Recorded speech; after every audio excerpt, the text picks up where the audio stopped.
जय श्री जगन्नाथ सांग मैंने मु लिजा आपण मानक स्वागत करुच्ची एलआर ब्लॉग्स को। सकाल उठी नित्यकर्म सारी ठाकुर पूजा करने पर बहुत जोरे भोक होता मु पिजुली खाऊे। एबे चल जिबा जलखिया प्रस्तुत करवा। आज जलखियार अच्छी चकुली को मटर तरकारी। जलखिया खाई सारा पर से बाहर जाइथिला ऑफिस। तापर मु चली लंच प्रस्तुत करने। बहुत जोरे खरा हबार बेसी किसी लंच रे नथिला सजा पखाल, बीन्स आलू भजा, कदली भजा, मटर तरकारी सह टिके मिक्सचर।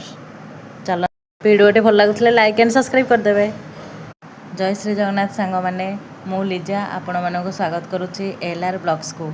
सकाल उठी नित्यकर्म सारी ठाकुर पूजा करने पर बहुत जोरे भोक होता मु पिजुली खाऊे। एबे चल जिबा जलखिया प्रस्तुत करवा। आज जलखियार अच्छी चकुली को मटर तरकारी।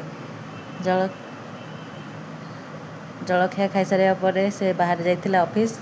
तापर मु चली लंच प्रस्तुत करने। बहुत जोरे खरा हबार बेसी किसी लंच रे नथिला सजा पखाल, बीन्स आलू भजा, कदली भजा, मटर तरकारी सह टिके मिक्सचर।